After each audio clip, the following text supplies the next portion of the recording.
Hello everyone, आज की इस वीडियो में सॉल्व करेंगे हमारे सिंपल क्वेश्चन पेपर का क्वेश्चन नंबर 29 और इस पेपर के जो बाकी क्वेश्चन है उनके सॉल्यूशन आपको इसके सॉल्यूशन की प्लेलिस्ट में मिल जाएगा। प्लेलिस्ट की लिंक मैंने डिस्क्रिप्शन में दे दी है। चलिए तो देखते हैं इस क्वेश्चन में हमको क्या दे रखा है। P and P B are tangent drawn to a circle of centre O from an external point P. देखिए यहाँ पे ये सर्कल है जिसका सेंटर O है, यहाँ पे PA और PB टू टेंजेंट है एक्सटर्नल पॉइंट P से। Code AB max an angle of 30 degree with the radius at the point of contact. जो कोड AB है वो क्या कर रहा है, कोड AB 30 डिग्री का एंगल बना रहा है किसके साथ, रेडियस के साथ, पॉइंट ऑफ कॉन्टेक्ट पे। देखिए ये रेडियस है और ये टेंजेंट है तो इसको पॉइंट ऑफ कॉन्टेक्ट बोलते हैं। और ये कोड AB है, ये रेडियस के साथ कितने डिग्री का एंगल बना रहा है, 30 डिग्री का। यानी ये जो एंगल है वो आपको कितना दे रखा है, 30 डिग्री का दे रखा है। If the length of code is 6 centimetre, यानी कि इस कोड की जो लेंथ है वो भी आपको दे रखी है 6 सेंटीमीटर की। तो find the length of tangent PA। आपको क्या करना है, जो PA है इसकी लेंथ फाइंड आउट करनी है और जो लेंथ ऑफ रेडियस है O है उसकी रेडियस भी फाइंड करनी है। देखिए तो हम कैसे फाइंड आउट करेंगे, सबसे पहले जो दे रखा है वो हम लिख लेते हैं। हमको क्या गिवन है यहाँ पे, जो देखिए एक एंगल OAB है ना, एंगल OAB आपको कितना दे रखा है, 30 डिग्री का। उसके बाद आपको दे रखा है जो AB है उसकी लेंथ भी आपको दे रखी है 6 सेंटीमीटर की। ठीक है, तो इतना हमको दे रखा है क्वेश्चन में। अब देखिए फाइंड आउट हमको क्या करना है, फाइंड आउट क्या करना है हमको क्या करना है, PA फाइंड करना है, PA फाइंड करना है। उसके बाद आपको OA जो रेडियस है वो फाइंड करना है। ठीक है, इतना क्लियर है। अब देखिए कैसे करेंगे हम इस क्वेश्चन को।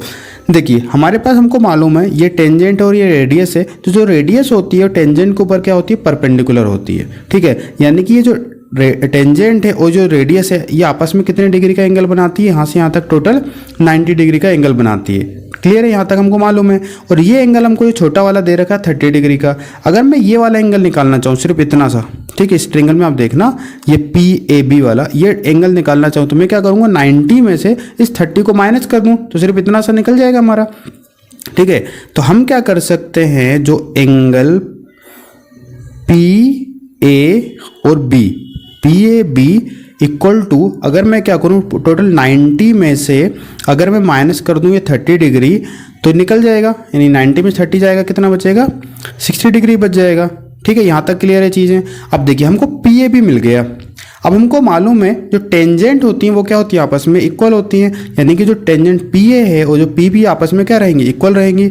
अगर यहाँ पे 60 डिग्री का एंगल बन रहा है तो यहाँ पे भी 60 का ही बन जाएगा। हमने पढ़ रखा है angle opposite to equal sides are equal. ठीक है, तो यहाँ पे हम बता सकते हैं कि because PA equal to PB है, ये क्या है, टेंजेंट है, इसलिए ये इक्वल है। ठीक है, तो इस वजह से क्या हो जाएगा, जो PAB है और जो PBA है, यानी कि एंगल PBA इक्वल टू किसके हो जाएगा, PAB के। यहाँ तक क्लियर है, ये PBA ये वाला एंगल PAB के इक्वल टू हो जाएगा। यानी ये भी कितना हो जाएगा, 60 डिग्री का हो जाएगा, क्योंकि इसकी वैल्यू तो हम निकाल चुके हैं, PAB की 60 डिग्री होती है। क्लियर है। अब देखिए इस ट्रायंगल में PAB में हम बात करें हैं, देखिए ये वाला ट्रायंगल है हमारा PAB, हमको ये 60 मिल गया, ये 60 मिल गया, तो ये एंगल फाइंड आउट कर सकते हैं एंगल्स एंड प्रॉपर्टी से। ठीक है, तो वही चीज़ हम यहाँ पे काम करेंगे। In triangle PAB bye angle sum property of triangle. Angle sum property of triangle क्या कहते हैं कि ट्रायंगल के तीनों एंगलों का सम कितना होता है, 180 होता है। तो ये एंगल APB है, एंगल APB प्लस ये 60 है, ये वाला भी 60 है, तो इनका सम कितना हो गया, 180। तो देखिए एंगल APB की अगर हम वैल्यू निकालें यहाँ से तो क्या हो जाएगी, 60 प्लस 60 120, 120 इधर किस में आ जाएगा, माइनस में। तो जो APB है वो कितना आ जाएगा हमारे पास, 180 में से 120 जाएगा तो बचेगा 60। ठीक है, तो देखो अब यहाँ से अगर आप देखो ये जो एंगल है और ये जो एंगल है इसी के एंगल है, ये भी हमारे 60 डिग्री आ गया। तो इसका मतलब क्या है, ये जो ट्रायंगल बन रहा है हमारा PAB ये क्या है, इक्विलेटरल ट्रायंगल है। ठीक है, क्योंकि हमको मालूम है कि इक्विलेटरल ट्रायंगल के तीनों साइड इक्वल होती हैं और उनके तीनों एंगल आपस में इक्वल होते थे। यहाँ पे तीनों एंगल इक्वल हमको मिल गए यहाँ से। ठीक है, तो हम चाहें तो इसको लिख सकते हैं बाय इक्वेशन, यहाँ फर्स्ट और ये सेकेंड, तो यहाँ पे हम कह सकते हैं by equation first and second हम कह सकते हैं कि जो ए पी बी है, A P B is an equilateral triangle हो जाएगा। ठीक है, अब इक्विलैटरल ट्रायंगल है तो इसकी तीनों साइड इक्वल हो जाएंगे, यानी कि जो पी ए है, ए बी है और जो पी बी है ये आपस में क्या रहेंगी, इक्वल रहेंगी। और हमको मालूम है जो ए बी हमको दे रखा है 6, ऑलरेडी क्वेश्चन में ए बी हमको 6 दे रखा है। ठीक है, ये सारी क्या हो जाएंगी, 6 हो जाएंगी। सो हमारा पास जो पी ए है वो कितना मिल गया हमको, 6 सेंटीमीटर मिल गया, यानी कि एक आंसर तो हमारा इसका आ गया जो कि हमको निकालना था पी ए। क्लियर यहाँ तक। अब हमको निकालना है ओ ए की रेडियस। देखिए अब ओ ए कैसे निकालेंगे, ध्यान से समझना आप। देखिए हम क्या कर रहे हैं, इसमें छोटा सा कंस्ट्रक्शन कर रहे हैं, यहाँ से ओ से लेके पी को हम मिला दे रहे हैं। देखिए हमने क्यों किया वो सारी चीज़ आपको समझ में आएगी। देखो यहाँ पे क्या हमको मालूम है, ये रेडियस है और ये टेंजेंट है। यहाँ पे हमको मालूम था ये 90 डिग्री का एंगल बनाती है। ठीक है, अगर समझ में नहीं आ रहा तो मैं यहाँ पे ऐसा बना देता हूँ। ऐसा है ये ए है, ये आपका ओ है और ये पी है, तो ये 90 डिग्री का एंगल बना रही है यहाँ पे। और ये हमने अभी निकाल चुके हैं, ए पी कितना आया है हमारा, ए पी या पी ए कितना आ चुका है 6। ठीक है, तो ये 6 सेंटीमीटर आ चुका है, हमको निकालना ओ ए। ठीक है, अब देखिए यहाँ पे हमको मालूम था टोटल एंगल हमने निकाल चुके थे 60 डिग्री का है, तो ये जो क्या होगी, ये इसको बाइसेक्ट करेगी। हम चाहें तो इसको कॉन्ग्रुएंट प्रूव कर भी सकते हैं, बाकी करने की जरूरत नहीं, आप डायरेक्टली लिख सकते हो। ये 30-30 का हो जाएगा, क्योंकि बाइसेक्ट करती है, यानी ट्रायंगल कॉन्ग्रुएंट होते हैं, तो वो जो एंगल होते हैं वो आपस में क्या रहेंगे, इक्वल रहेंगे उसके करस्पॉन्डिंग। ठीक है, तो 30-30 के हो जाएंगे। ठीक है, तो ये जो एंगल मिल जाएगा आपको कितना डिग्री का मिल जाएगा, 30 डिग्री का मिल जाएगा। क्लियर यहाँ तक। तो इस ट्रायंगल में हम देखेंगे ये 30 डिग्री, ये राइट एंगल ट्रायंगल है, और ये अब देखो ये 90 डिग्री है, तो हमको मालूम 90 डिग्री के सामने वाली साइड हाइपोटेनस होती है, और जो एंगल बनता है उसके सामने वाली साइड क्या होती है, परपेंडिकुलर होती है। ठीक है, इसका मतलब ये क्या होगी, इसकी साइड बेस हो गई।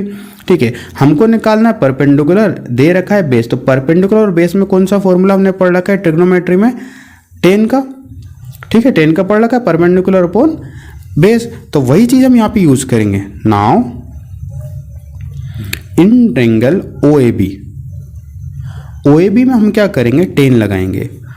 tan एंगल बन रहा है हमारा 30 डिग्री का। ठीक है, ये एंगल 30 डिग्री का है। ठीक है, तो हमारे पास परपेंडिकुलर क्या हो जाएगा, यहाँ से अभी मैं आपको बताया ओ ए हो जाएगा और बेस हो जाएगी पी ए। ठीक है, एक बार और देख लीजिए आप, देखिए ये एंगल है, तो ये इसके सामने वाली साइड ओ ए क्या होगी, परपेंडिकुलर, और ये हो गई हमारी बेस। ठीक है, तो ओ ए तो निकालना है, बेस हमको दे रखी है 6। ठीक है, पी ए की वैल्यू हमने निकाल चुके हैं, 6 है हमारे पास।